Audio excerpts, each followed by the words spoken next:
Bismillahirrahmanirrahim. Assalamualaikum warahmatullahi wabarakatuh.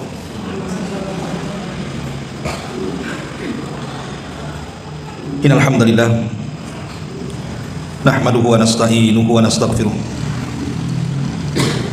na'udzu billahi min shururi anfusina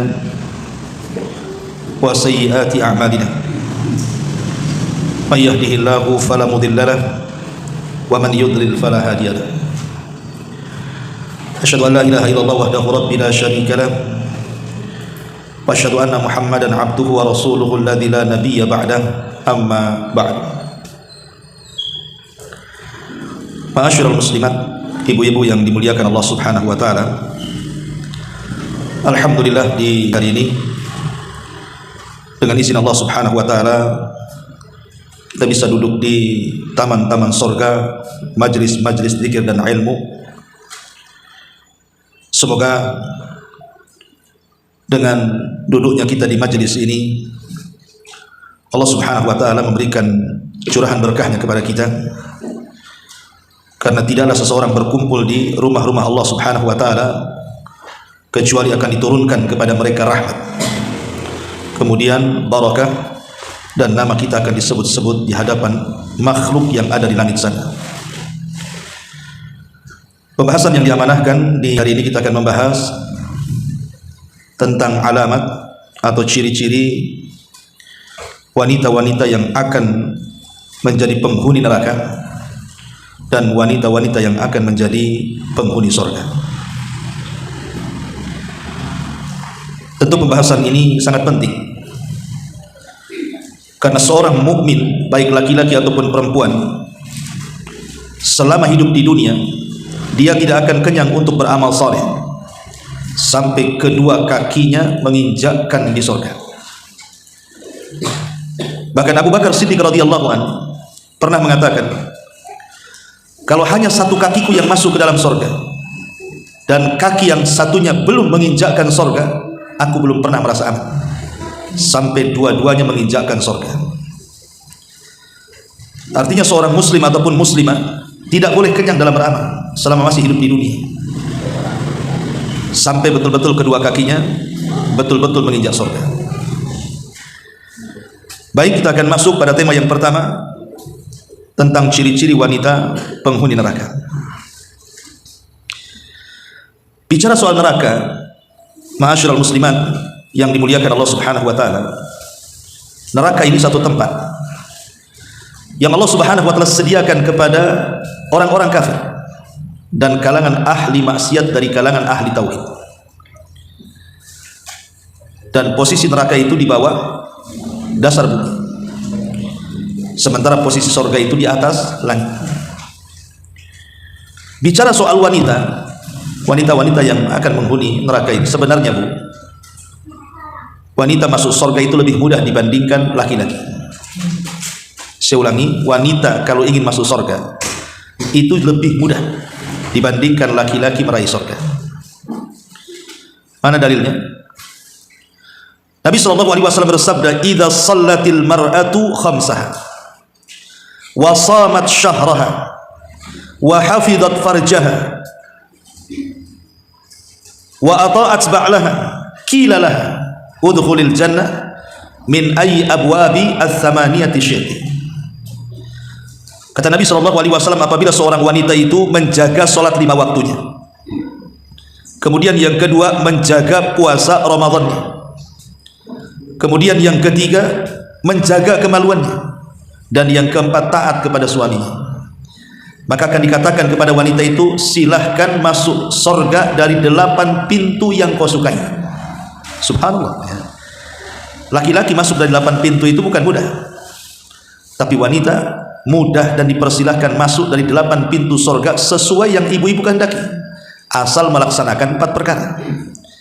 Pertama, menjaga sholat 5 waktu, yang kedua menjaga puasa Ramadan, yang ketiga menjaga kemaluan, dan yang keempat menjaga atau taat kepada suaminya. Pertanyaan pun muncul, lah yang menjaga sholat kan bukan hanya perempuan, laki-laki pun harus menjaga lah. Masa perempuan saja yang menjaga sholat? Ataupun puasa Ramadan, laki-laki pun harus menjaga juga lah. Kenapa kemudian yang ditekankan perempuan di sini? Jawabannya, karena laki-laki itu tidak mengeluarkan darah haid. Laki-laki kalau mengeluarkan darah haid itu namanya LGBT. Lah karena wanita itu mengeluarkan darah haid, sehingga sewaktu-waktu dia akan keluar. Kalau sampai tidak tahu kebiasaan keluar darah haid itu bisa saja dia meninggalkan sholat dengan sengaja, dan itu dosa besar.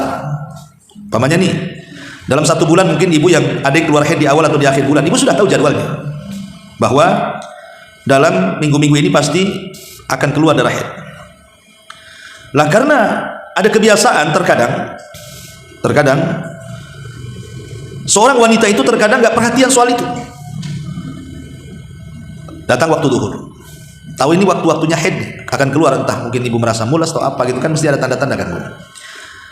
Tapi ibu biarkan saja, nanti kan duhur masih lama, masih jam 3. Akhirnya kemudian ibu sholat duhur 2:30. Ketika mau sholat duhur 2:30 keluar pula darah haid.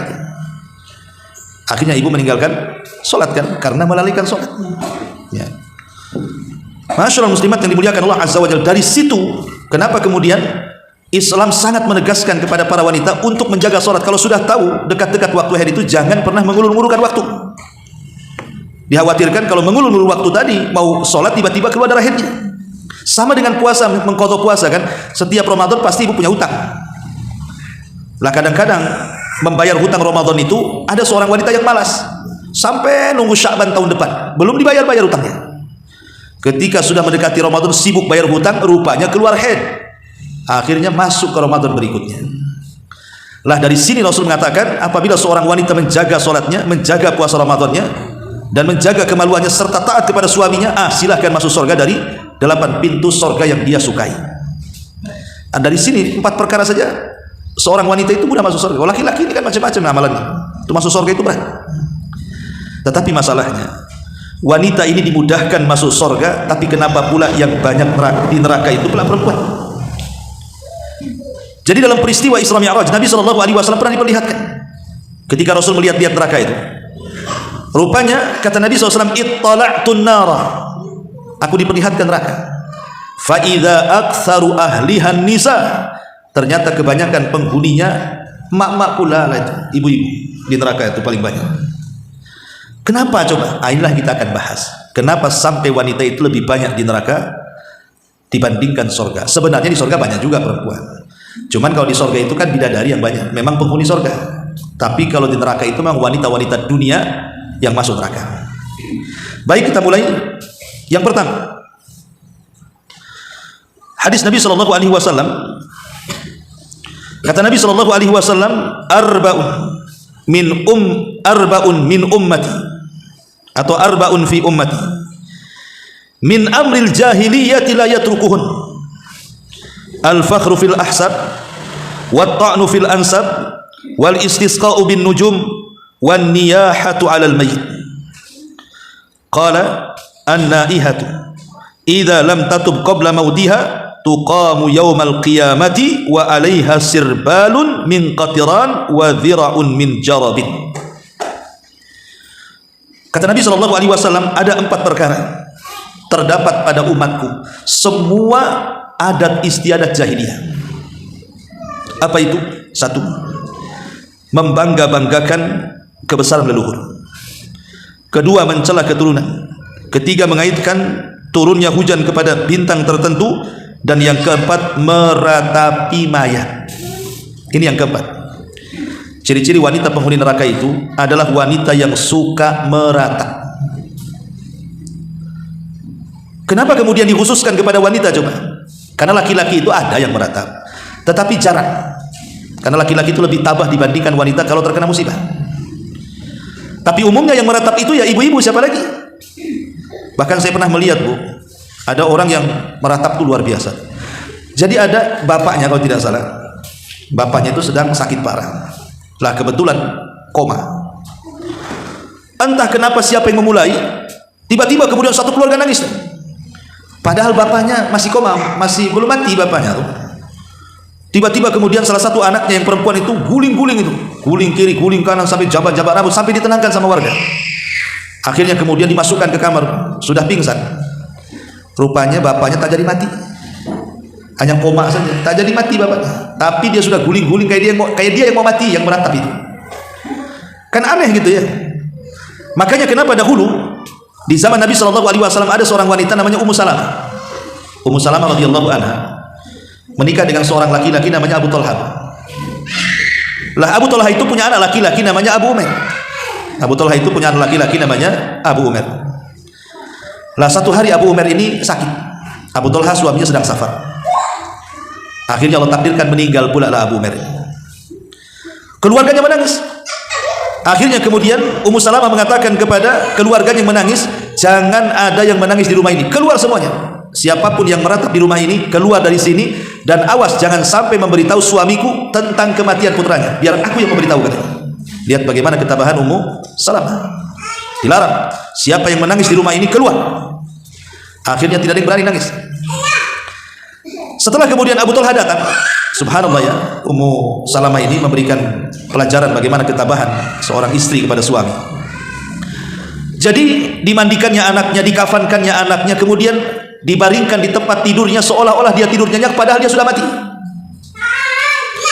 Datanglah Abu Talha, namanya suami, Bu ya, kalau datang dari jauh kemudian pulang, pasti kalau punya anak yang ditanyakan anaknya dulu kan, bukan ibunya dulu. Ibunya nomor 2 biasanya, pasti anaknya dulu. Kata Ummu Salamah, jangan bang, dia sedang tidur padahal sudah mati. Akhirnya kemudian dibilang sedang tidur, jangan diganggu. Disilah kesempatan Ummu Salamah untuk melayani suaminya, padahal dia dalam kondisi tingkat sedih bagaimana anaknya meninggal, tapi ketabahannya luar biasa Ummu Salamah. Dia masak dengan masakan terlezat untuk suaminya yang baru datang dari safar. Dia berdandan dengan dandan yang cantik untuk suaminya yang baru datang dari safar. Dia pun melayani. Layaknya suami istri berhubungan di malam itu, seolah-olah dia tidak ada musibah. Bisa nggak buka Ummu Salamah? Kalau ibu nggak yakin sih, anaknya meninggal dan nangis, datang suaminya makin nangis lagi. Kan itu ya. Ini tak ada tangisan-tangisan kayak gitu. Setelah kemudian tengok suaminya lelah letih tertidur sepertiga malam lah, baru dibangunkan sama Ummu Salamah. Baru cerita, bang begini, bisa nggak adik cerita? Kata Abu Talha, ya silahkan cerita. Begini bang, bagaimana kalau seandainya ada tetangga menitipkan barang, tiba-tiba setelah barang itu dititipkan, tetangga ini datang dan mengatakan, mana barang saya? Apakah kita yang dititipi barang ini menahan barang itu ataukah memberikan kembali kepada pemiliknya? Kata Abu Talha, ya jelas dikembalikan karena itu bukan barang kita. Kemudian kata Ummu Salamah, bang, kalau anak kita titipan bukan? Ya jelas titipan Allah. Kalau yang nitip ngambil redo enggak bang? Lihat bahasanya. Ya bingung mau bilang redo gimana, mau bilang marah gimana kan itu. Mau marah juga istrinya sudah bagus, sudah baik, sudah sabar, mengajari ketabahan gitu ya. Akhirnya dia pun hanya bisa marah dipendam. Kemudian keesokan harinya datang kepada Rasul, kemudian menceritakan kesabaran istrinya, dan Rasul pun mendoakan, Allahumma barik lakuma fi lailatikuma. Ya Allah, semoga Allah berkahi engkau di malam hari ketika kalian berdua melakukan hubungan. Akhirnya Allah ganti itu anak-anaknya Abu Talha itu dari Abu Umair yang meninggal. Akhirnya banyak anak-anaknya lahir dan menjadi orang-orang hebat. Lihat ketabahan seorang Ummu Sulaim ketika menghadapi suaminya Abu Talha dan kematian putranya Abu Umair. Masyarul muslimat yang dimuliakan Allah Subhanahu wa taala. Jadi yang pertama gimana? Oh gitu. Pelan-pelan aja. Slow saja. Oke. Maksudnya biar cepat itu biar cepat kelar. Jadi cepat pulangnya ibu-ibu tuh. Oke, yang pertama Andiah, kita labati volumenya. Yang kedua, jadi wanita yang suka niyahah, ibu ya, niyahah itu suka meratap. Nangis gak apa-apa kalau ada kematian, tapi jangan meratap. Meratap itu seolah-olah menolak takdir. Seperti mamanya suaminya meninggal, kemudian mengatakan, aduh siapa nanti yang kasih makan saya, kasih makan anak saya, seolah-olah suami yang ngasih makan. Itu namanya menolak takdir namanya. Tak boleh, apalagi sampai guling-guling kan Bu ya, guling sana, guling sini, cakar sana, cakar sini, ropik sana, ropik sini, gunting sana, gunting sini, itu masalah. Ini yang pertama. Yang kedua, hadis Nabi SAW, sinfani min ahlin nar lam arahuma qaumun ma'ahum siyatun ka'adnabil baqar yadribuna bihan nas wa nisaa'un kasiyatun 'ariyatun mumilatun ma'ilatun ru'usuhunna ka aslimatil buqtil ma'ilah. la yadkhulnal jannah wa la yajidna rihaha wa inna rihaha la yajidu masirata kadza wa kadza. Hadis yang kedua, kata Nabi, ada dua kelompok dari penduduk neraka yang belum pernah aku lihat sebelumnya. Artinya di zaman Nabi nggak ada kelompok itu, adanya di zaman kita. Yang pertama, satu kaum yang memiliki cambuk seperti ekor sapi untuk memukul manusia. Dan yang kedua, di sini letaknya para wanita yang berpakaian tapi telanjang. Kemudian kalau berjalan berlenggak-lenggok, seraya kepala mereka seperti punuk-punuk unta yang miring. Wanita seperti ini tidak akan masuk surga, alias masuk neraka, dan tidak akan mencium bau surga, padahal bau surga itu tercium dari jarak sekian dan sekian. Jadi ciri-ciri wanita penghuni neraka yang kedua apa, Bu? Wanita-wanita yang berpakaian tapi telanjang. Maksudnya apa berpakaian tapi telanjang? Kita tahu bahwa kewajiban seorang wanita itu kan menutup aurat, kan? Kewajiban seorang wanita itu menutup aurat. Dan itu disebutkan di banyak ayat dalam Al-Quran perintah tentang menggunakan hijab. Makanya kemudian Nabi SAW melarang sekali umatnya di zaman itu, di zaman beliau, untuk melakukan tabarruj. Sampai Allah turunkan ayat khusus, wala tabarrujna tabarrujal jahiliyatil ula. Janganlah kalian berdandan seperti dandanan jahiliyah yang pertama. Seperti apa dandanan orang jahiliyah itu? Ulama tafsir banyak mengatakan, jadi orang jahiliyah itu berdandan itu, mereka memperlihatkan rambut depannya, kemudian memperlihatkan lehernya, kemudian memperlihatkan perhiasan yang ada di kakinya. Jadi orang-orang jahiliyah itu yang terlihat kalau dandan itu rambutnya nampak sedikit dari depan, kemudian lehernya, kemudian kakinya, dan perhiasan kalung yang ada di kakinya yang ada bunyinya itu, Bu. Kalau sambil jalan itu ada bunyinya dia. Itulah yang disebut dengan tabarruj. Tabarrujnya orang jahiliyah. Lah yang seperti ini saja Al-Quran turun, wala tabarrujna tabarrujal jahiliyah. Jangan tabarruj ala jahiliyah. Padahal tabarrujnya orang jahiliyah cuma menampakkan rambut, leher, dan kaki dengan perhiasan yang bunyi. Coba lihat hari ini wanita-wanita yang di luar-luar sana itu yang nampak apa saja? Bukan rambut saja, bukan leher saja, bukan kaki saja, semua nampak. Berarti wanita-wanita di zaman sekarang kan lebih parah dibandingkan wanita jahiliyah, kan, Bu? Wanita jahiliyah itu aja dilarang tabarrujnya seperti itu. Itulah dandan orang jahiliyah, masih tertutup badannya, cuman leher dengan rambutnya tampak dan kakinya. Tapi wanita-wanita di zaman sekarang semuanya nampak. Pakaian udah kurang bahan, robek-robek sana sini, kan gitu ya. Kadang-kadang ketat, transparan, macam-macam. Kadang ada bukaan semuanya. Lah ini lebih jahiliyah dibandingkan jahiliyah. Jahiliyah saja masih lah nutup-nutup, walaupun leher sama kepala nampak gitu ya. Lah ini kan bahaya. Lah sifat-sifat wanita seperti ini, kata Rasul, tidak akan masuk surga, artinya masuk neraka, padahal bau surga itu tercium sekian dan sekian. Jangan lagi cerita surga, baunya saja tidak. Na'udzubillah. Ini yang kedua. Wanita, ciri-ciri wanita penghuni neraka adalah wanita-wanita yang berpakaian tapi telanjang. Bahkan musibahnya hari ini, lihat pakaian-pakaian laki-laki yang dipakai perempuan. Perempuan dah pakai lepis, pakai jeans, pakai kaos, itu kan. Laki-lakinya pula pakai daster. Ini kan repot. Terbalik sekarang ini, ya. Jadi yang seperti ini sudah banyak. Makanya, Bu, kalau punya anak perempuan, jaga. Coba dari mulai umur setahun 2 tahun itu sudah didoktrin kalau bisa, ya, dikasih pakaian yang syar'i, dijilbabi, perlu dijilbabi lah, supaya anak itu sudah besar tahu, oh itu pakaian dia dan itu bukan pakaian dia. Didoktrin seperti itu. Ini yang kedua. Kemudian yang ketiga, hadis yang ketiga, An Abdullah bin Amr qala Rasulullah sallallahu alaihi wasallam, la yanzurullah ila imra'atin la tashkuru li zawjiha wa hiya la tastaghni anhu. Dari Abdullah bin Amr radhiyallahu anhu, dia berkata, Rasulullah sallallahu alaihi wasallam bersabda, Allah tidak akan melihat seorang istri yang tidak pandai berterima kasih kepada suaminya, padahal ia selalu butuh kepada suaminya. Dan ini salah satu sifat yang buruk seorang wanita. Pasti ini ada, semua orang punya ini.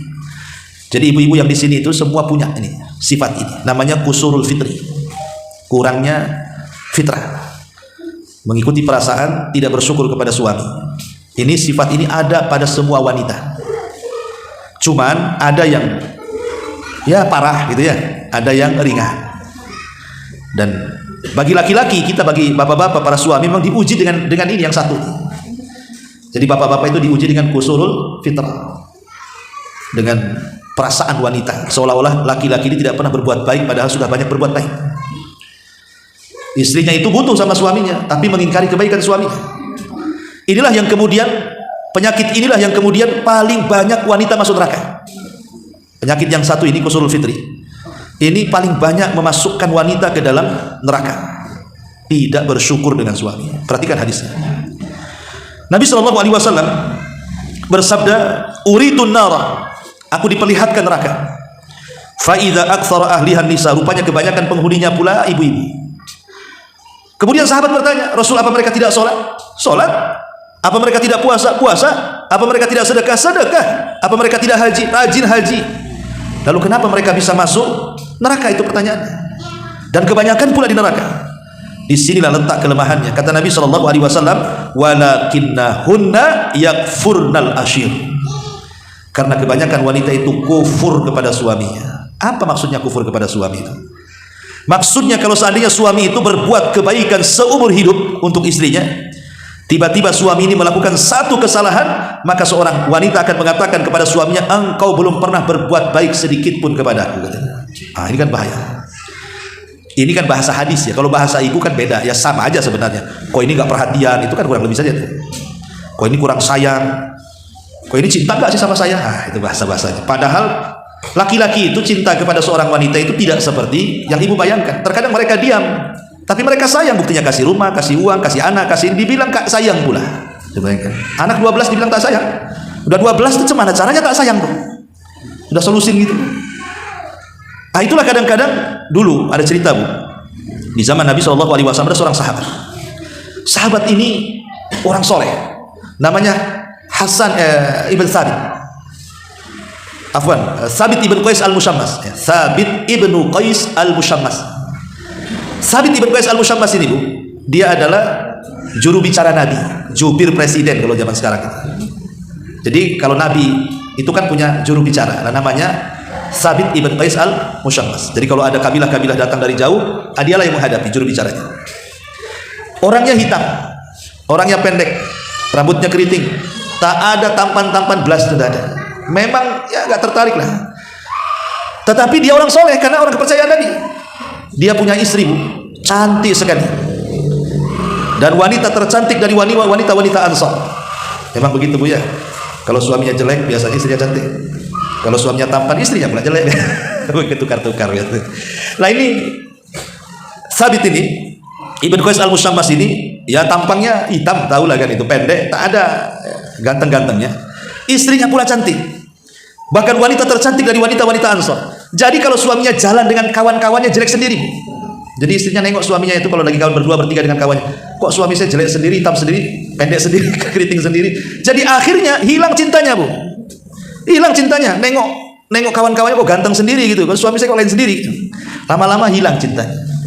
Datang dia kepada Nabi, dia mengatakan, Rasul, aku tidak mencela suamiku Thabit dari segi agamanya. Dia orang soleh, dia orang baik, tapi aku takut kufur dengan suamiku karena hilang rasa cintaku kepadanya. Aku tidak bisa melayani dia. Artinya kalau orang sudah gak cinta itu kan separuh-separuh pelayanannya kan, Bu. Masak aja diasin-asinkan, namanya udah gak cinta. Ya, kadang-kadang dibasi-basikan, makanlah katanya. Jadi akhirnya dia mengatakan, kata Rasul, jadi mau apa? Kata istrinya, saya mau cerai, wahai Rasul. Oh jangan, enggak mau cerai. Akhirnya kata Rasul, baik, tapi tunggu dulu suamimu datang. Dipanggillah Thabit ini. Kata Rasul, Thabit, lihat tuh istrimu mau minta cerai. Ya enggak maulah, istrinya cantik. Tapi bagaimana istrinya? Sudah maksa mau minta cerai. Ya Thabit terdiamlah. Akhirnya kemudian Rasul mengatakan kepada istrinya, maukah engkau kembalikan maharnya? Lah maharnya Thabit ini bukan biasa, hektaran kebun kurma. Zaman itu kan kekayaan dilihat dari kebun, dari kurma. Mau nggak kau kembalikan kebunnya sebagai maharnya? Kata wanita ini, mau wahai Rasul, saya akan kembalikan maharnya. Coba orang dulu itu mengajarkan kalau memberi mahal itu besar. Ya. Kalau bapak-bapak ibu nggak yakin, paling seperangkat alat sholat biasanya. Kalau seperangkat alat masjid masih mahal, kan ada ampli, ada toa, Bu, ya. Seperangkat alat sholat pula. Intinya bahwa akhirnya cerailah istri Thabit dengan Thabit ini. Setelah habis masa idahnya, Bu, akhirnya istri Thabit ini dia ingin mencari suami sesuai dengan kriteria dia, yang ganteng, yang putih, yang tinggi, pokoknya pengen lah biar kalau suaminya jalan dengan suami orang itu tidak malu-maluin gitu ya. Dapat, Bu, sesuai dengan kriteria. Dia dapat suami yang ganteng, yang tinggi, yang maco, yang macam-macam lah, yang parlente pokoknya lah. Masalahnya Yang ganteng pula ada kekurangannya. Dia tidak bisa memuaskan istrinya di ranjangnya. Nggak pernah puas. Bermasalah dengan seksualnya. Mungkin bahasa kitanya impoten atau apa gitu ya. Pokoknya nggak puas lah suami istrinya. Si Sabit pula yang dibilang jelek itu, dia pula yang suka muasi. Terpikir dia, kenapa aku cerai dengan Sabit katanya. Kenapa aku cerai dengan Sabit? Akhirnya dia buat ulah, pengen menceraikan lagi suami yang barunya. Karena nggak puas kan, ingin balik pada suami yang pertama Sabit. Tapi nasi sudah jadi bubur. Ketika dia minta cerai dengan suami yang kedua diceraikan. Ketika hendak balik ke Sabit, Sabit sudah tak mau. Terkadang apa yang dianggap baik buruk di hadapan Allah. Apa yang dianggap buruk baik pula di hadapan Allah.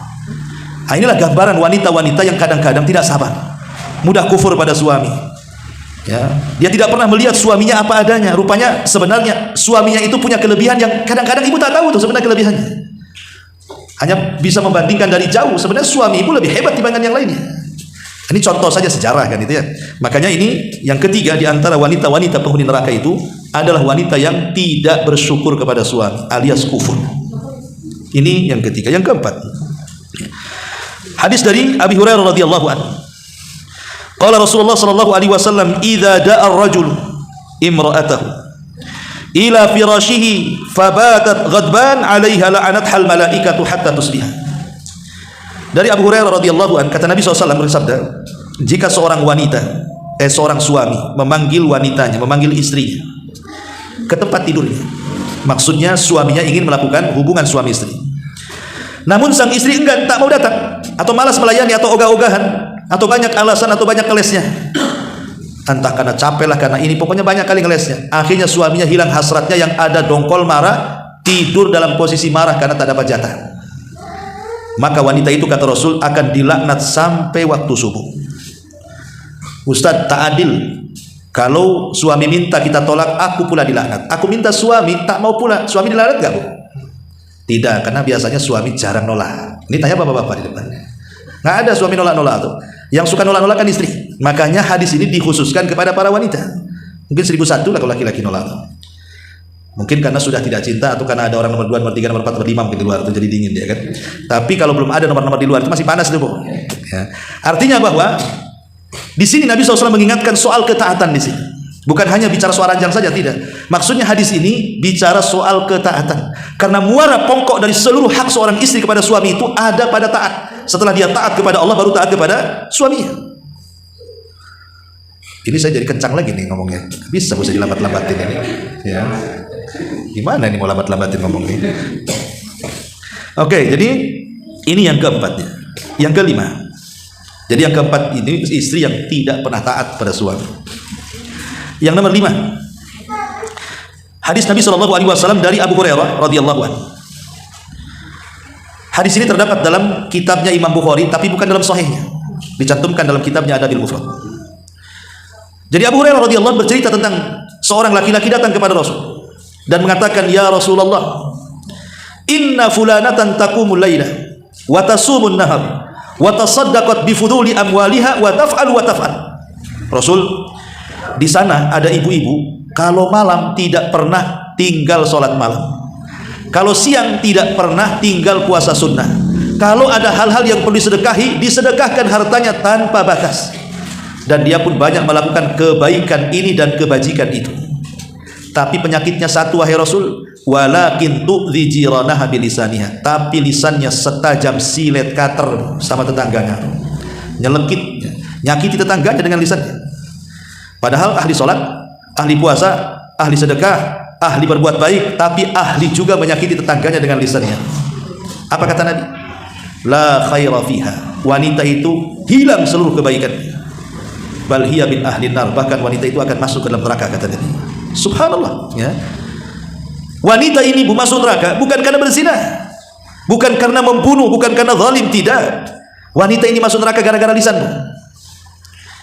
Jadi sifat wanita yang kelima ini dari wanita-wanita penghuni neraka adalah wanita yang tidak pernah menjaga lisannya. Hati-hati, Bu, ya. Ibu harus jaga lisan. Karena rata-rata ketika bicara soal dosa lisan, kalau kita membaca hadis-hadis Nabi itu, rata-rata contohnya ibu-ibu. Ya, jarang bapak-bapak dicontohkan Nabi itu. Biasanya ibu-ibu tuh. Makanya kemudian Rasul mengatakan, percuma sholat malamnya, percuma puasa sunnahnya, percuma sedekahnya, kalau ibu tak pandai menjaga lisannya. Subhanallah, dosa lisan loh bisa menggugurkan pahala sunnahnya qiyamul lail, sunnahnya puasa sunnah, dan sunnahnya sedekah.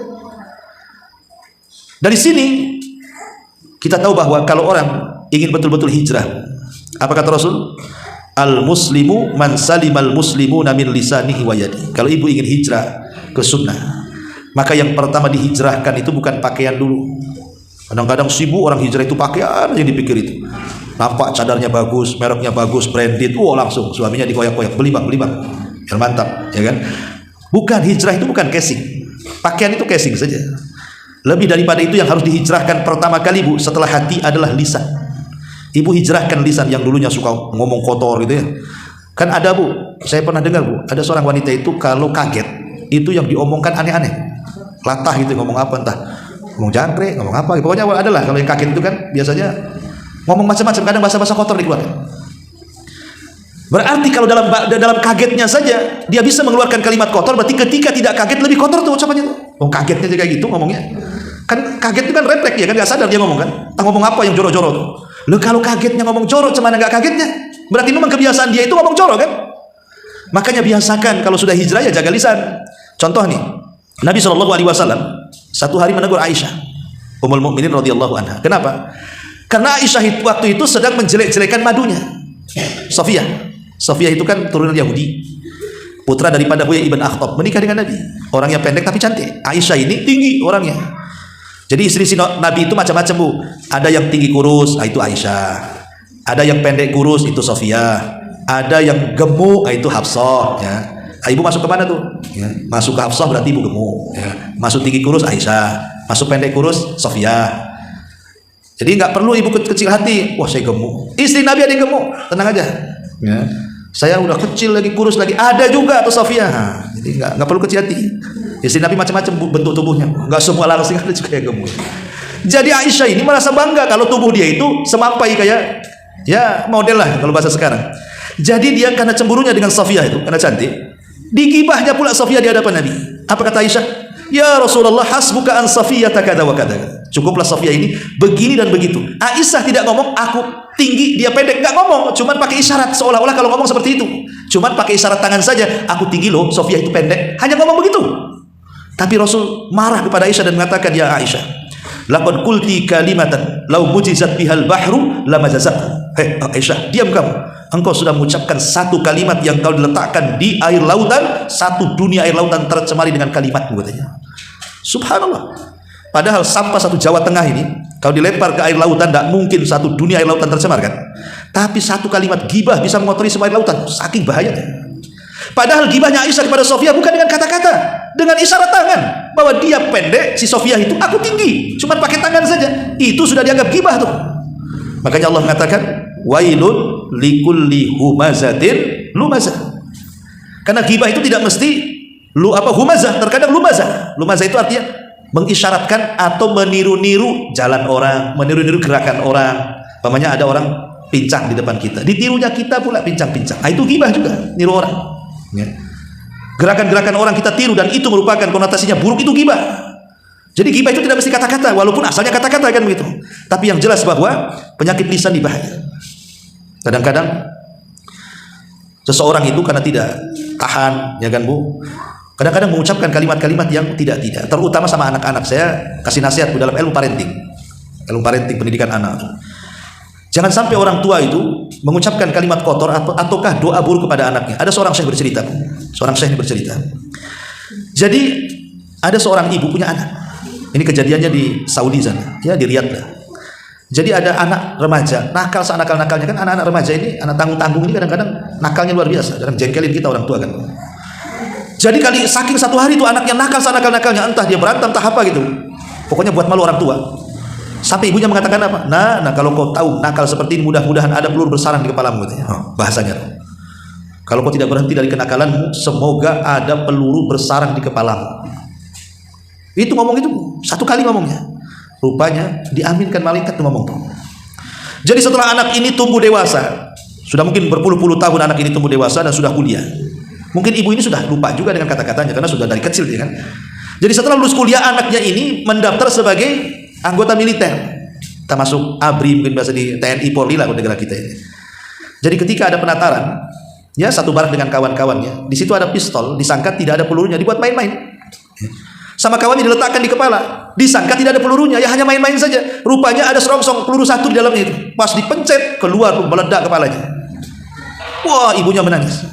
Karena sudah mendidik dia dari kecil sampai besar, sampai masuk ke angkatan. Rupanya ibunya baru sadar, karena dia pernah dulu mengatakan pada anaknya semasa kecil, waktu nakal apa? Semoga ada serongsong peluru di kepalamu. Rupanya diijabah doanya setelah puluhan tahun anaknya besar. Akhirnya Allah ijabah.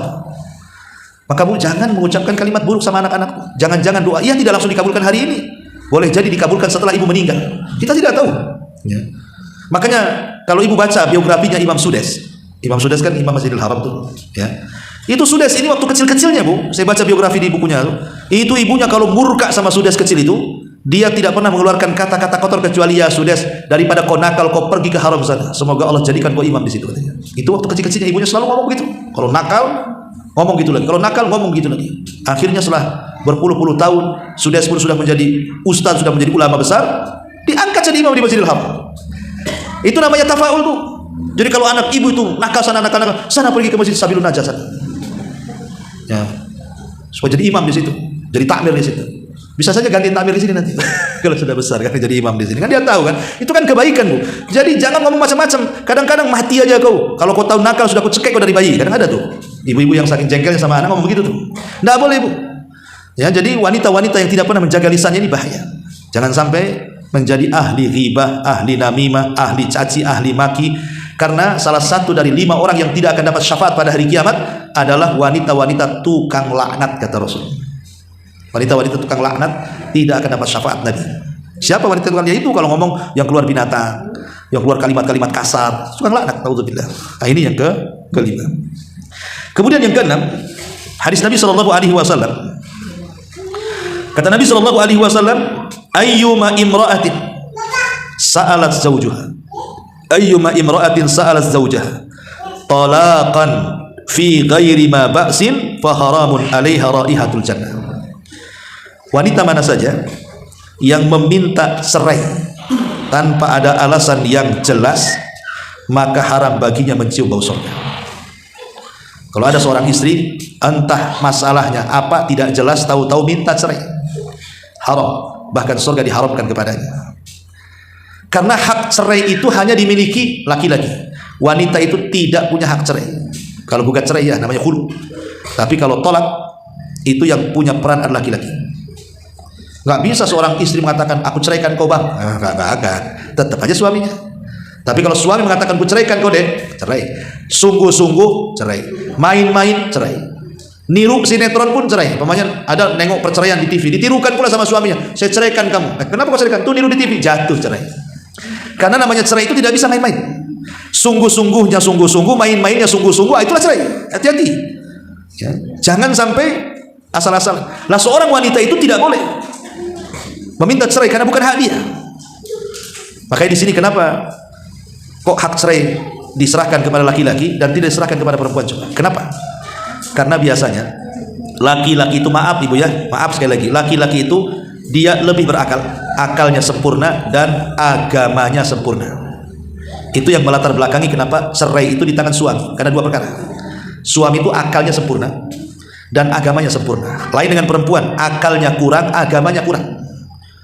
Kenapa akalnya kurang dan agamanya kurang? Kalau waktu haid dia tidak sholat, kurang agamanya kan? Kalau waktu haid dia tidak puasa, kurang agamanya. Kalau dia haid malas berzikir, kurang agamanya. Dikatakan kurang akalnya karena wanita lebih mendahulukan perasaan dibandingkan akalnya. Kalau laki-laki terbalik, mendahulukan akal dibandingkan perasaannya. Makanya contoh mudah saja, kalau ibu dengan suami ke pasar, cepat mana belanjanya? Suami nggak tawar-tawar, ambil, balik. Kalau istri ditengok dulu, ditawar dulu, beda 1.500 tak jadi beli. Dimakinya pedagang, mahal kali mau, itu kan. Akhirnya apa? Keliling, nggak ada di situ juga, dibeli lagi juga di situ akhirnya. Nah, kadang-kadang itu karena perasaan kan. Kalau suami tidak, makanya suami itu kalau ngantar ibu ke pasar paling sampai parkir biasanya. Udah masuk aja gitu ya. Aku tunggu di sini aja, malas gitu. Karena kadang-kadang yang dibeli itu yang tidak dicatat, kebeli yang dicatat, belum kebeli. Jadi beli bawa pulang, bawa pakaian kadang-kadang. Jadi ada orang-orang yang, itulah makanya karena ikut perasaan. Saya contohkan ya. Memang wanita-wanita sih kalau yang berakal ya banyak berakal juga. Tapi kebanyakan tidak berakal, ikut perasaannya. Dulu di zaman Nabi ada seorang wanita Bu, namanya siapa ya? lupa saya. Tadi dulu saya ingat dulu namanya. Ummu Hakim. Ya. Di zaman Nabi SAW ada seorang wanita namanya Haulah bintu Hakim. Haulah bintu Hakim. Haulah bintu Hakim itu kalau zaman dulu kan main jodoh-jodohan ya. Kalau orang dulu itu kalau menikah itu main jodoh-jodohan. Kayak mungkin di beberapa tempat kayak di daerah Madura zaman saya dulu di sana itu masih lah tradisi jodoh-jodohan itu. Ya ada bagusnya, ada yang tidak bagusnya. Tapi kalau orang Arab biasa jodoh-jodohan itu dijodohkan dengan kerabatnya kan itu. Lah kebetulan Haulah bintu Hakim ini dijodohkan oleh kerabatnya pula akalnya kurang. Ada sedikit gila-gilanya dan temperamen, orangnya suka marah ya. Pokoknya emosian suami itu, sudah sedikit-sedikit gila, emosian, dan wajahnya pula tak tampan, biasa saja. Sebab ibu punya suami ya tampan tidak, akalnya error, pemarah bu, apa enggak batin tuh bu ya. Tetapi Haulah bintu Hakim ini dia sabar dengan suaminya walaupun suami seperti itu, sampai dikaruniai banyak anak akhirnya dari suaminya. Padahal suami itu agak-agak gila tuh, jelek lagi, agak gila lagi, pemarah lagi. Jadi satu hari Haulah bintu Hakim ini mungkin dia melakukan sesuatu yang membuat jengkel suaminya. Akhirnya saking jengkelnya suaminya mengeluarkan kata-kata yang menurut orang-orang jahiliyah itu kata-kata itu dianggap talak. Apa itu? Antika dhahri ummi, engkau seperti punggung ibuku katanya. Ya nanti kemudian belakangan turun surah Tihar kan. Engkau ini seperti punggung ibuku katanya. Haulah bintu Hakim langsung menangis karena tahu kalimat itu menurut orang jahiliyah kalimat cerai. Dan dalam Islam belum ada masalahnya. Datang dia kepada Nabi, ya Rasulullah, suami saya mengatakan begini-begini, bahwa aku seperti punggung ibuku. Apakah aku masih halal dengan suamiku? Kata Rasul, tidak bisa, aku sudah cerai. Tolonglah Rasul, tolonglah Rasul. Anak-anakku banyak katanya. Lihat bagaimana berakalnya Haulah bintu Hakim. Dia wanita baik-baik, punya nasab, cantik, cerdas, gitu ya. Tetapi dia tetap mempertahankan suaminya. Coba kalau ibu di posisi Haulah bintu Hakim, suaminya rada-rada gila kan gitu ya. Tak cantik, tak cakep, jelek suaminya, pendek lagi, suka marah bu. Tahu-tahu suaminya menceraikan ibu, senanglah, bagus aku ganti suami kayak gitu. Karena wanita sekarang akalnya tak tahu diletakkan di mana. Ya. Tapi Haulah ini tidak, dia wanita berakal, dia tidak pernah memandang suaminya seperti itu. Dia hanya memandang anak-anaknya, anak-anaknya banyak. Dan dia tidak hendak mencari bapak untuk anak-anaknya karena tahu emosional bapak kandung, sak gila-gilanya bapak kandung itu masih sayang sama anaknya dibandingkan bapak bawaan. Dia berakal tidak mau bercerai. Bolak-balik sama Nabi, pokoknya minta solusi. Kata Nabi nggak ada solusi. Subhanallah, akhirnya pengaduan Haulah bintu Hakim kepada Rasul. Allah dengar. Ketika dia bercakap-cakap dengan Rasul, di sampingnya Aisyah. Aisyah nggak dengar apa yang diucapkan Nabi, padahal di sampingnya. Rupanya ketika itu turun surah Mujadilah.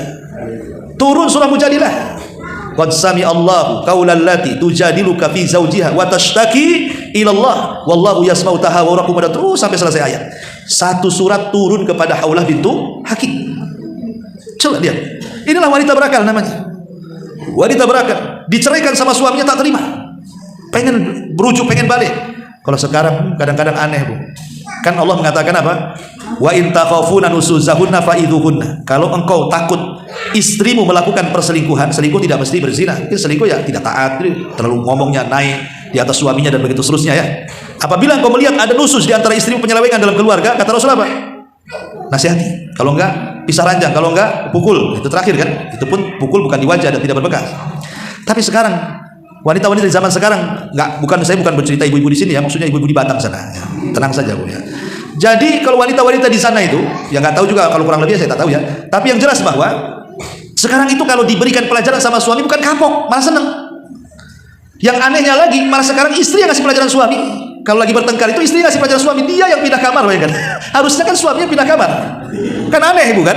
Ini mana suami mana istri kan gitu. Ini kan wanita sekarang jungkir balik semua nih. Zaman dulu kalau wanita itu dikasih punggung suami, sakit hatinya sampai di sini, sampai di dada.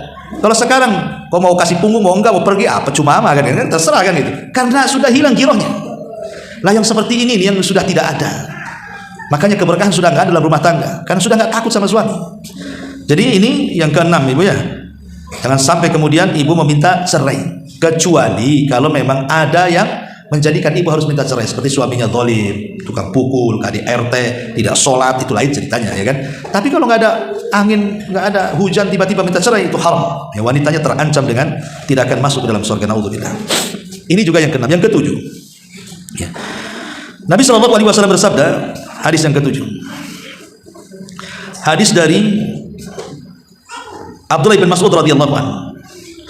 Kata Nabi SAW, la'anallahu al-washimah wal mustawshimah wan namisat wal mutanammisat wal mutafallijat lil husni al mughayyirati khalqallah.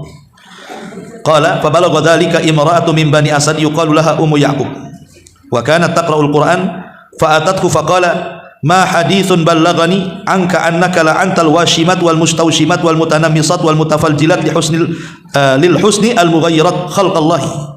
Faqala Abdullah wa mali la al'anu man la'ana Rasulullah sallallahu alaihi wasallam. Dari Abdullah bin Mas'ud radhiyallahu dia berkata, Allah melaknat siapa? Wanita-wanita yang mentato, satu, dan yang minta ditato. Yang kedua, Allah melaknat wanita-wanita yang mencukur bulu halis dan minta dicukurkan bulu halis. Kemudian juga yang ketiga, Allah melaknat wanita-wanita yang merenggangkan gigi-giginya supaya terlihat cantik. Juga Allah melaknat wanita-wanita yang merubah ciptaan-ciptaan Allah. Ya. Kemudian hal ini sampai kepada seorang wanita namanya Ummu Ya'qub dari Bani Asad. Dia biasa membaca Al-Quran. Dia pun mendatangi Ibnu Mas'ud dan mengatakan, ada hadis yang telah sampai kepada aku darimu, bahwasanya engkau melaknat perempuan yang mentato, yang minta ditato, wanita yang meminta dihilangkan bulu wajahnya, atau yang meregangkan giginya, atau yang merubah ciptaan Allah. Maka Abdullah bin Mas'ud mengatakan, bagaimana aku tidak melaknat orang-orang yang Rasul laknat? Jadi laknat ini bukan dari aku, kata Abdullah bin Mas'ud, Rasul yang mengatakan seperti itu. Inilah wanita-wanita penghuni neraka. Disebutkan di sini 4 sifat ya. Pertama, wanita yang ditato. Lihat sekarang ini wanita-wanita ditato luar biasa. Kadang tatonya aneh-aneh. Kadang diletakkan di tempat-tempat naudzubillah yang tidak boleh diletakkan di situ. Untuk apa coba? Ada orang tato itu dari atas kepala sampai kaki, mata-matanya ditato. Sampai hitam itu, kayak kelereng ke matanya. Untuk apa coba? Apakah lebih baik tato itu? Tidak juga. Betapa banyak orang-orang yang menyesal setelah ditato kan, tidak bisa dihapus. Maka yang ditato dan yang mentato dua-duanya dilaknat, dan mereka akan masuk dalam neraka dan diancam dengan neraka, naudzubillah. Yang kedua, wanita-wanita yang mencukur bulu halis. Ya kan ada tuh wanita-wanita dicukur bulu halis diganti dengan spidol permanen, Bu. Kenapa nggak permanen? Takut hujan masalahnya. Kalau nggak permanen nanti luntur kan gitu. Nampak pula biji matanya, tak ada halisnya. Makanya kemudian ada orang-orang yang tidak pede dengan halis kan. Itulah untungnya ibu pakai jilbab, ada yang pakai cadar kan, nggak nampak punya alis nggak punya alis. Lebih tertutup kan, Bu. Lebih terjaga, lebih pede lagi. Cukup untuk suami ibu saja. Tapi lihat orang-orang luar itu. Mereka untuk kecantikan sampai dicabuti bulu alisnya. Ada yang dikikir habis kemudian diganti dengan warna. Lah ini dilaknat dalam Islam. Atau yang ketiga, orang-orang yang merenggangkan atau merapatkan gigi. Mungkin bahasa kitanya pakai bekel lah sampai sekarang. Sebenarnya hukum pakai bekel itu tidak ada masalah. Ya, selama maksudnya adalah mengembalikan kepada ciptaan Allah. Namanya kan ada giginya renggang, terlalu renggang. Kalau makan itu beras pula keluar dari situ, ya kan? Jadi perlu diperbaiki. Gak apa-apa kalau untuk kesehatan, makanya dibekel. Tetapi kalau seandainya giginya sudah bagus, ngapain pula dibekel-bekel? Kadang pakai kawat bangunan pula dibekelnya. Jadi kan makin aneh gitu. Jadi boleh hukum bekel itu selama dalam rangka satu untuk kesehatan, yang kedua karena untuk mengembalikan gigi. Mungkin giginya maju ke depan, mundur ke belakang, pengen disamakan. Memang harus seperti itu kondisi gigi yang sebenarnya. Tapi kalau giginya sudah bagus, sudah cantik, sudah ngapain pula dibekel? Maka ini nggak boleh. Atau yang keempat, merubah-rubah ciptaan Allah. Sudah cantik masih juga ke Thailand, taruh silikon sana, taruh silikon sini kan itu. Akhirnya berat sebelah kepalanya. Kan banyak Bu yang kayak gitu tuh, pengen cantik, umurnya sudah 60, pengen awet muda lagi, akhirnya ke Filipina, ke Thailand, ke Korea, operasi di sana kan. Ya namanya sudah tua tetap awet tua, Bu. Nah, mungkin awet muda. Ya tua ya tua, waktunya mati ya mati. Itulah yang Allah katakan jama'a malahu wa addada yahsabu anna malahu akhlada. Orang itu kalau sudah ngumpul-ngumpulkan harta pasti ngitung tuh. Dan biasanya kalau sudah ngitung-ngitung harta, dia merasa bahwa harta yang akan mengekalkannya. Lihat orang kaya, menurut pandangan orang miskin. Orang miskin mandang orang kaya, Bu. Kok orang kaya itu awet muda ya? Dia pula yang ngaca, kok aku awet tua, padahal dia lebih tua dibandingkan aku loh. Usia dia 50 tahun, tapi mukanya kok seperti 20 tahun. Aku ini 20 tahun, kalau ngaca kok kayak 60 tahun. Ya beda, orang kaya itu mungkin dia suka ke salon, Bu, suka sauna. Ibu pula sauna depan kompor kan beda tuh, Bu. Sauna depan kompor dengan sauna betulan kan beda. Yang satu keluar putih, yang satu keluar gosong kan. Maksud saya begini, orang-orang kaya itu karena mereka punya uang sehingga bisa merawat dengan uangnya kan, bedak sana, skincare sana, macam-macam lah. Akhirnya terawat sehingga usia tua kayak muda. Lah orang-orang miskin mau merawat gimana caranya? Makanya usia-usia muda kelihatan tua kan. Dari sini akhirnya ketika orang miskin melihat orang kaya, seolah orang-orang kaya itu tidak akan mati. Kok awet muda seolah nggak tua-tua nggak akan mati. Makanya Allah mengatakan yahsabu anna malahu akhlada, seolah-olah kekayaan yang akan mengekalkannya. Karena ada orang yang bisa merubah wajah dari tua ke muda. Padahal itu tidak bisa menjamin umurnya panjang kan. Dia bisa merubah wajah tapi tidak bisa merubah takdir kematian. Gak bisa merubah takdir kematian itu. Sehebat apapun orang itu merubah wajah sehingga kelihatan mudah, tetap kematian itu akan datang kepada dia. Boleh jadi ketika operasinya itu dia mati. Jadi ma'asyiral muslimat yang dimuliakan, tidak boleh merubah-rubah ciptaan Allah. Kenapa? Karena dari ujung rambut sampai kepala itu milik Allah, Bu. Kita saja motong jari saja tidak boleh haram, padahal jari-jari sendiri. Bukan jari orang kita potong, jari sendiri kita potong satu ruas umpamanya. Enggak boleh. Karena jari itu bukan milik kita, milik Allah. Kita tidak boleh memutus apa yang Allah miliki. Taib, ini juga yang keempat, yang keenam ya, tentang wanita-wanita penghuni neraka, naudzubillah. Kemudian juga yang selanjutnya, hadis dari Nabi SAW tentang wanita-wanita yang al-wasilat. Ini juga masuk wanita-wanita yang suka menyambung rambutnya.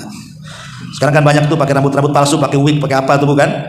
Pakai warna pirang, warna hijau, warna apa? Rambut palsu. Ya bukan rambut asli.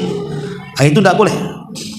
Termasuk juga hadis Nabi SAW, ayyuma mar'atin ista'tarat thumma kharajat famarra ala qaumin liyajidu rihaha fahiya zaniyatun kulla ainin zaniyah.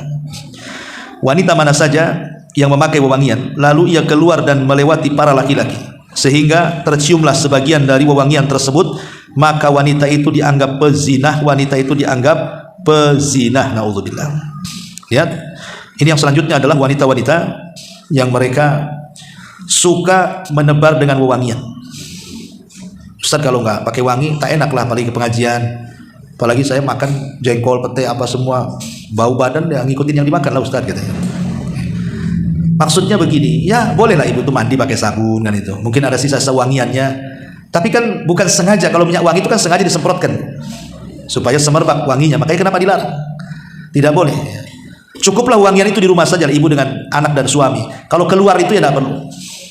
Kalau keluar ya menjaga supaya tidak bau badan penting. Tapi kalau seandainya kemudian menggunakan minyak wangi yang dengan minyak wangi itu akhirnya semerbak kemana-mana, ini sebenarnya wasilah saja supaya jangan sampai terjadi fitnah. Ya, jadi mencegah wasilah namanya saddu dari'ah. Sebelum terjadi itu dicegah dulu. Makanya Islam melarang, tidak boleh kemudian seorang wanita kalau keluar rumah itu menggunakan parfum. Tapi kalau bapak-bapak, sunnah hukumnya.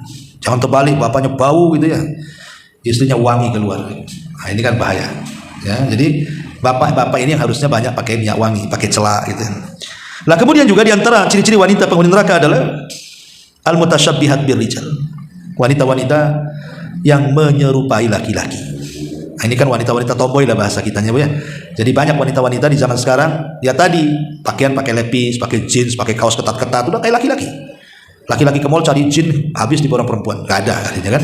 Mau cari lepis, udah dibeli sama ibu-ibu. Nah, kadang-kadang aneh. Ya, entah maksudnya apa gitu ya. Kan wanita itu punya pakaian sendiri, kenapa kemudian pakaian laki-laki pula dia pakai? Dan ini banyak, ya, banyak sekali perempuan yang menyerupai laki-laki. Ini termasuk wanita-wanita penghuni neraka, naudzubillah. Kemudian juga al-muhallalalahu, wanita yang ditalak oleh suaminya 3 kali. Wanita yang ditalak suaminya 3 kali. Berarti kalau ada seorang wanita ditalak 3 kali, berarti tidak boleh rujuk lagi kan, Bu? Karena rujuknya seorang wanita itu ketika ditalak cuma 2 kali saja. At-talaqu marratan, kata Allah. Tolak itu 2 kali, maksudnya yang boleh rujuk. Berarti kalau talak sampai ke 3 kali berarti tidak boleh rujuk sampai dia menikah dengan orang lain, kemudian diceraikan dan kembali kepada suaminya yang pertama, itu boleh. Tetapi tidak boleh menggunakan sistem sandiwara.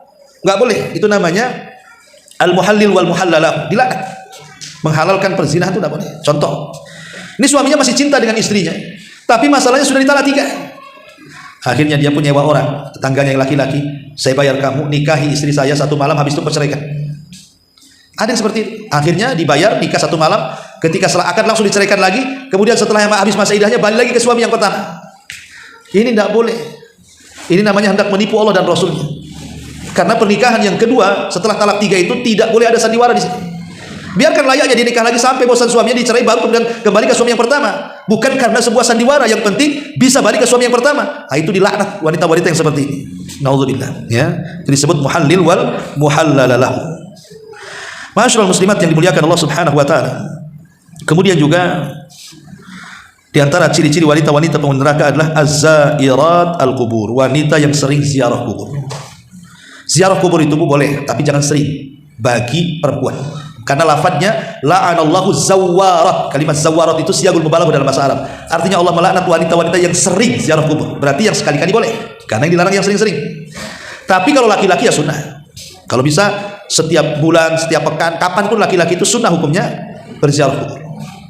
Apalagi Nabi itu kalau ziarah kubur jarang siang, malam. Ya. Jadi Aisyah radhiyallahu anha satu malam ketika giliran beliau malam-malam hilang Nabi di kasurnya. Langsung suudzon Aisyah, jangan-jangan dia pindah ke istri yang kedua, yang ketiga. Akhirnya kemudian Aisyah buntuti Rasul. Rupanya Rasul ada di kuburan Baqi. Tengah malam coba ke kuburan Baqi. Kemudian Rasul pulang, Aisyah buru-buru pulang karena terburu-buru ngos-ngosan akhirnya. Kemudian Rasul sampai, Rasul tahu Aisyah buntuti dia, tapi pura-pura dia tak tahu. Cuman kata Rasul, kau mau kasih tahu atau Allah yang kasih tahu katanya. Ngapain kau buntuti aku gitu bahasanya. Kemudian Rasul menjelaskan bahwa saya tadi dari kuburan Baqi. Berarti Rasul ziarahnya kapan? Malam. Nah, sekali-kali ibu ajak suami ziarah malam ke kuburan. Itu lebih sah tuh. Ya, masuk kuburan malam-malam. Tapi jangan pakai putih-putih. Nah, jadi Nabi itu sampai ziarah malam-malam kan? Kalau kita nih lewat kuburan aja udah merinding semuanya kan. Tapi zaman dulu, kalau zaman sekarang enggak. Zaman dulu tengok kuburan itu orang takut, Bu. Sekarang orang pacaran di kuburan. Kenapa? Karena dia setannya, Bu. Ya. Jadi orang dulu kan takut dengan kuburan. Sekarang mana ada? Nggak takut lagi. Karena orang ini tidak pernah mengambil ibrah dari kematian orang sekarang ini. Hari-hari dia yang mandikan, dia yang kafankan, dia yang kuburkan, yang nggak ingat juga kalau dia akan mati itu. Sudah hilang ya kan ibrahnya. Dan banyak lagi pembahasan tentang masalah wanita-wanita penghuni neraka, naudzubillah. Kemudian pembahasan yang kedua, kayaknya suara saya sudah habis, Bu. Kita cukupkan sampai di sini aja lah boleh. Ciri-ciri wanita penghuni neraka kita buat tanya jawab saja ya. Sebab kalau bicara wanita-wanita penghuni surga lama lagi, ya bisa sampai duhur nanti. Silakan Bu, kita buat tanya jawab untuk lebih meluaskan pembahasan.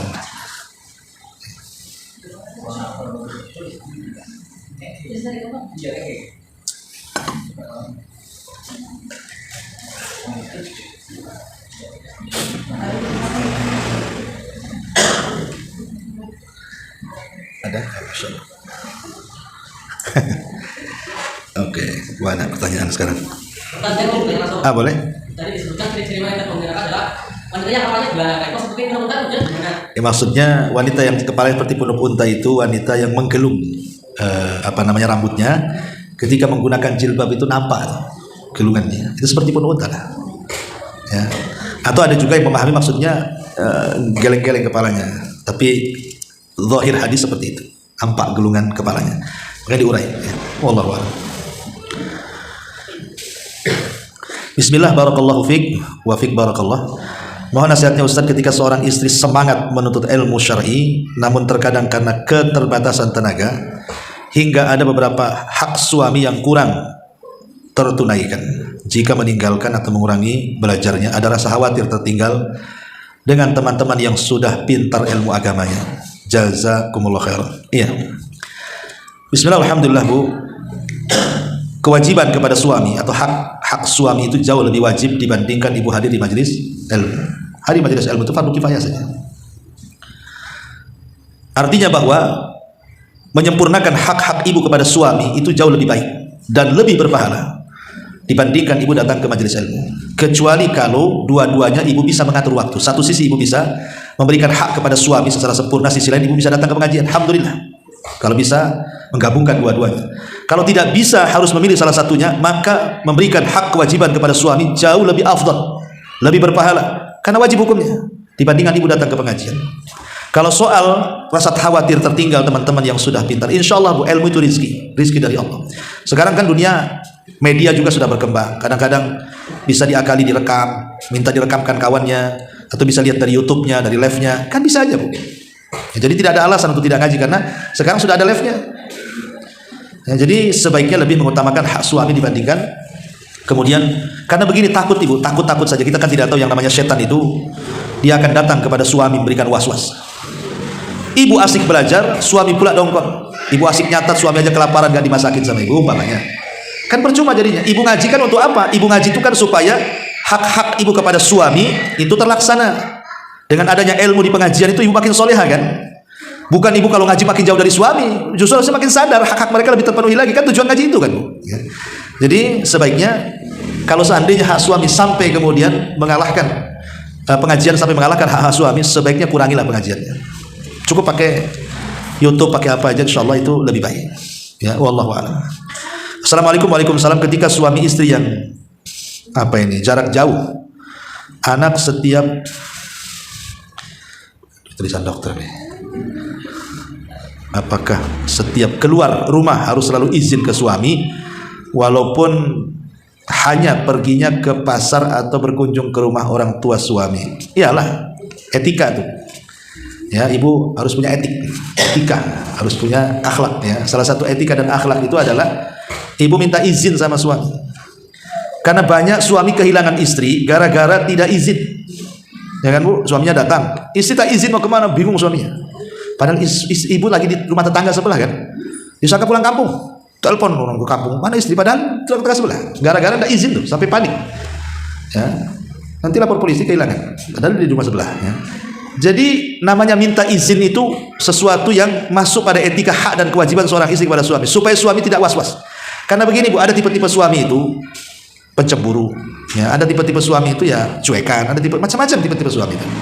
Ketika ibu kemudian izin itu minimalnya suami tahu ibu mau pergi kemana, nyarinya juga enak dan menghilangkan suudzon di situ kan, maka nggak masalah Bu mau pergi jauh, ibu izin, karena izin sama suami itu berpahala Bu. Jangan dibilang bosan aku izin, enggak, setiap ibu izin itu berpahala di situ.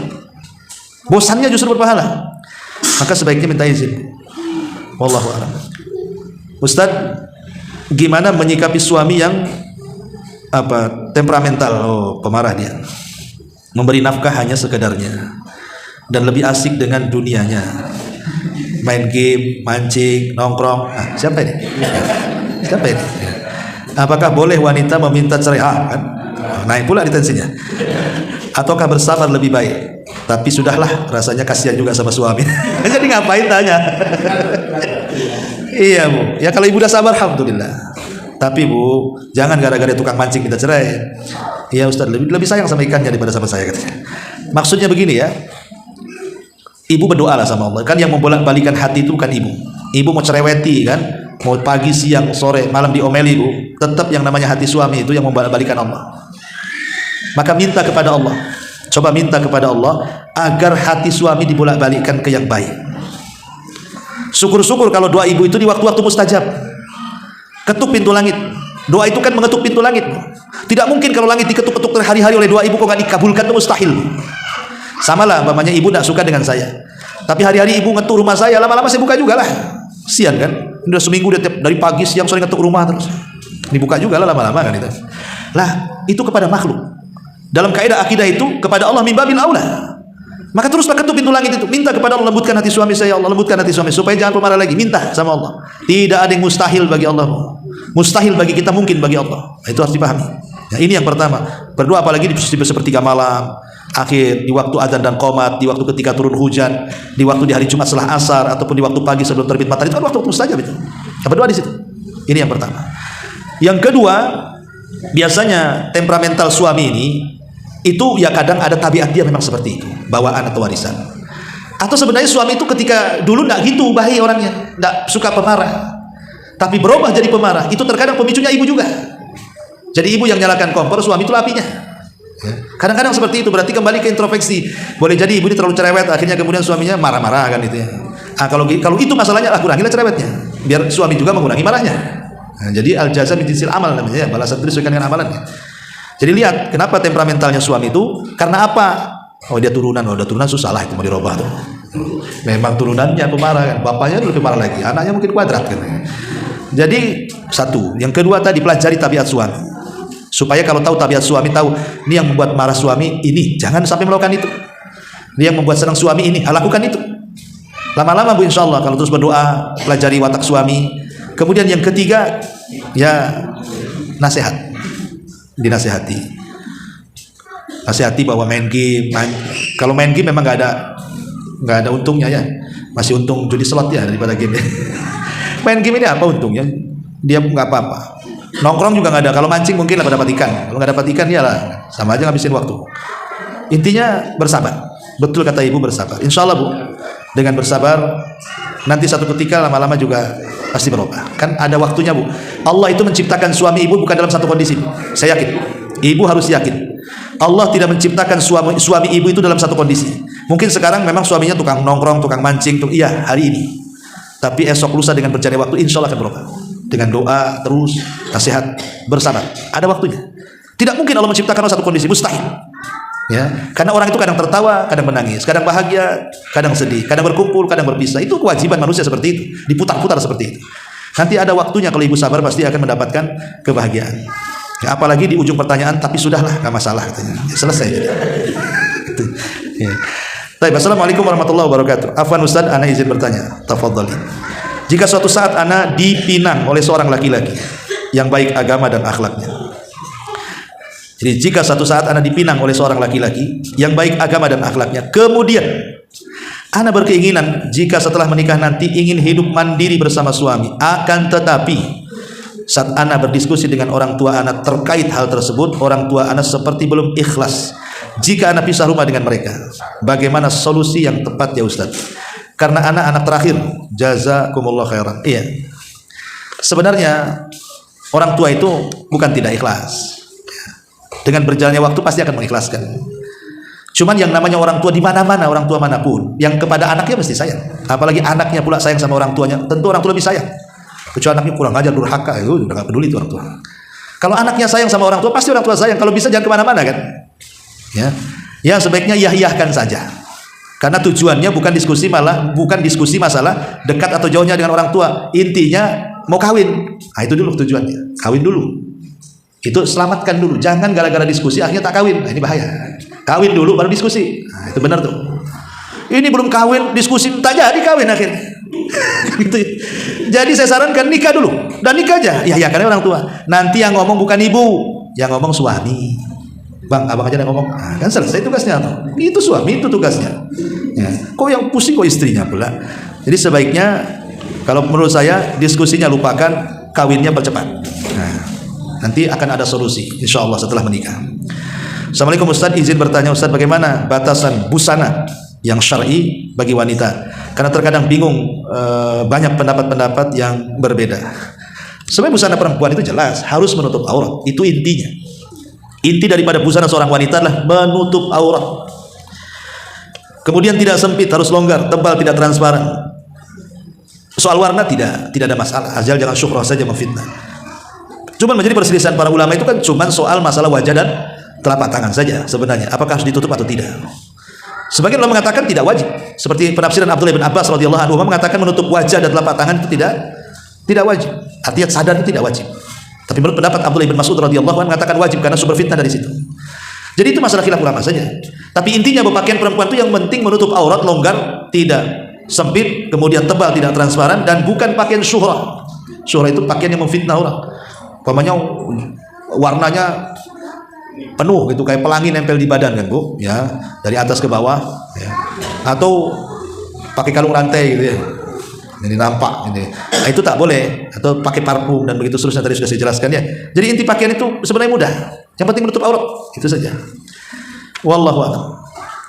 Izin bertanya Ustaz, bagaimana hukumnya ketika melakukan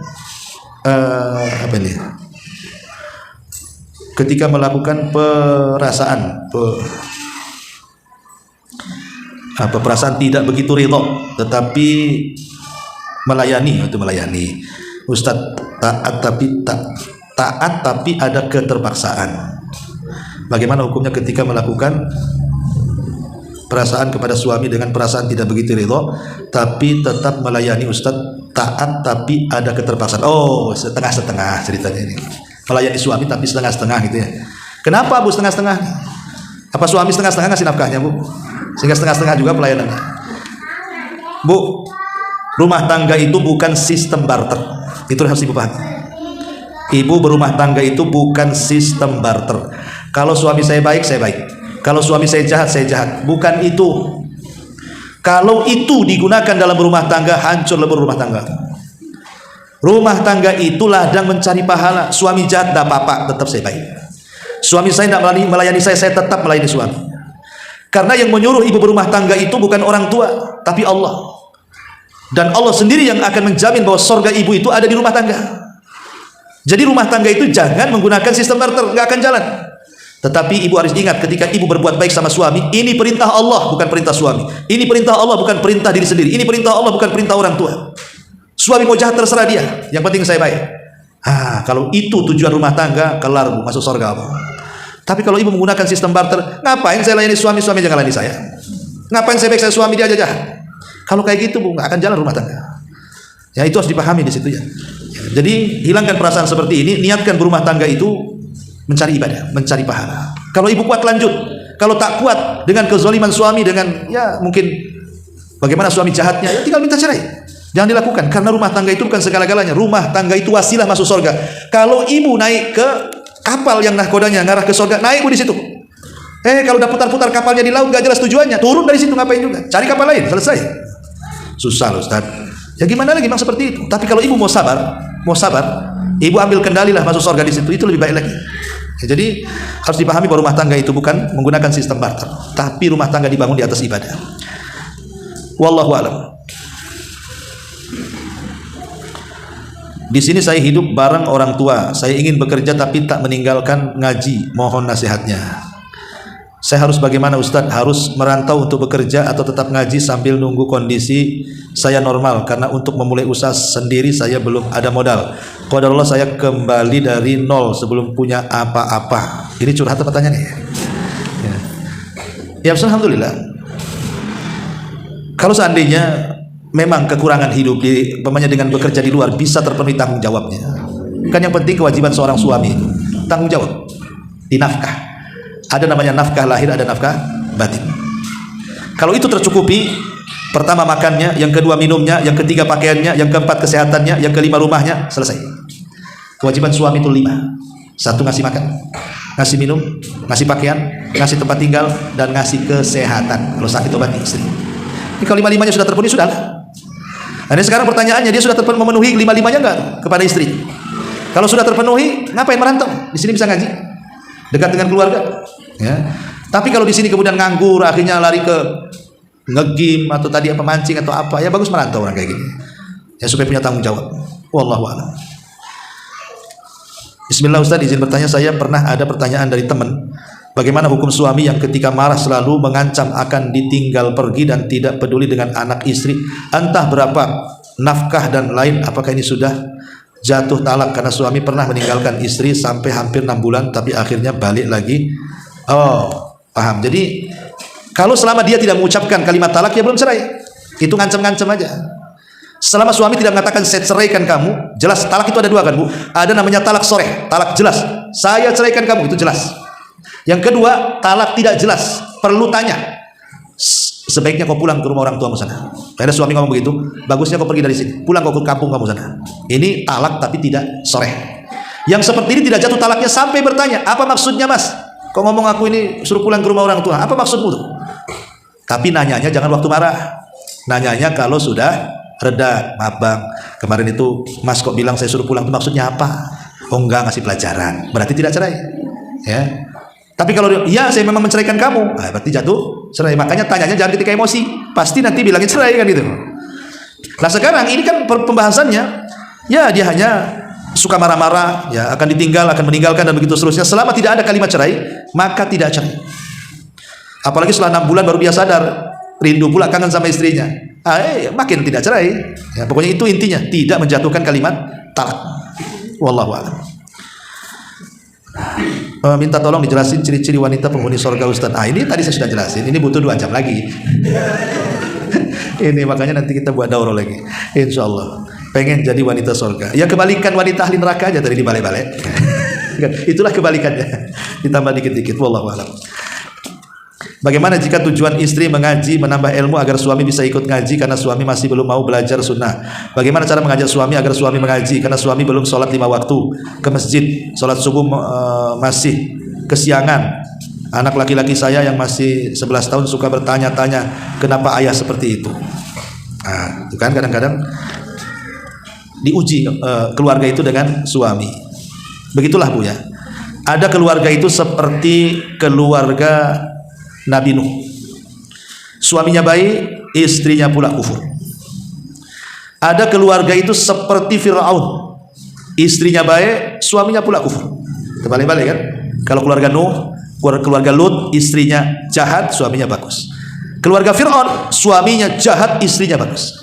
Keluarga Abu Jahal, suaminya jahat, istrinya jahat. Ya. Keluarga Nabi, suaminya baik, istrinya baik. Nah, itulah keluarga Nabi Muhammad. Baik, sekarang ibu kemana tuh? Ibu ke keluarga Fir'aun, ke keluarga Abu Jahal, ke keluarga Nabi Nuh dan Nabi Lut, atau keluarga Nabi? Nah, tinggal pilih.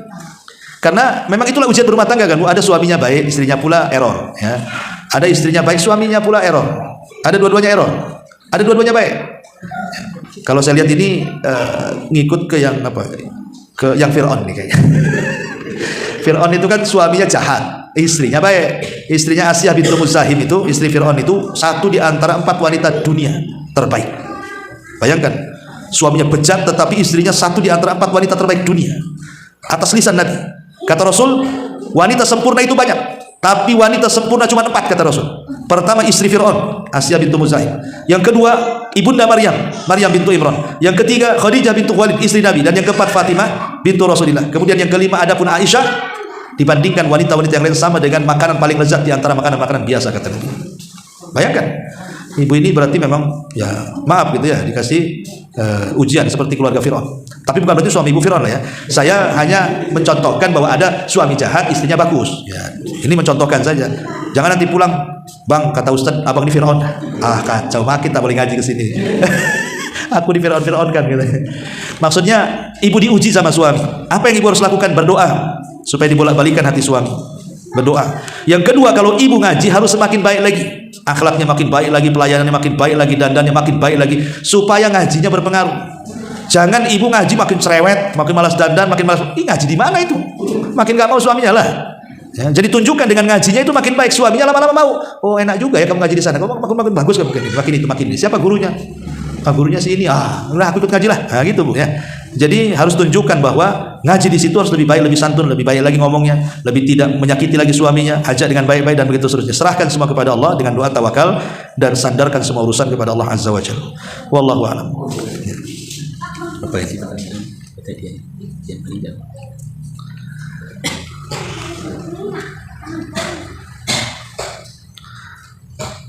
Ibu-ibu Tasin ada hadiah buat jemaah. Satu yang paling awal datang. Hadiahnya apa ini? Hah? Udah ada hadiahnya. Jagung bukan? Oh, jagung.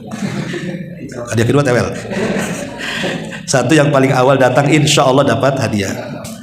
Nomor 2 yang paling jauh insya Allah dapat hadiah. Yang ketiga yang paling sepuh insya Allah dapat hadiah. Dan pertanyaan dari saya sendiri insya Allah dapat hadiah. Apa ya pertanyaannya?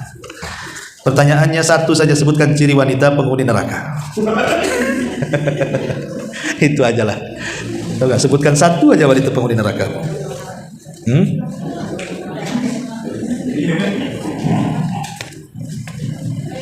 Coba. Iya Bu. Ahsanti mumtazah, Masya Allah. Insya Allah dapat jagung Bu. Dapat jagung kan? Iya, katanya dapat jagung. Alhamdulillah, 1 karung kan? Iya, 1 karung. Wallahu a'lam, ini saja yang saya sampaikan. Mudah-mudahan ada manfaatnya. Saya minta maaf kalau ada kata-kata saya yang ya mungkin agak keras, mungkin karena saya bukan orang Jawa Bu ya, jadi dialeknya juga dialek Melayu, Medan, mungkin ada Bataknya sedikit, ada Maduranya sedikit, jadi mungkin ya agak keras, agak cepat, kurang dipahami. Ya inilah saya. Tapi mudah-mudahan apa yang saya sampaikan dipahami, ya, diresapi dan syukur-syukur diamalkan. Subhanallah bihamdika, asyhadu an la ilaha illa anta astaghfiruka wa atubu ilaik. Allahu ta'ala alam. Assalamualaikum warahmatullahi wabarakatuh.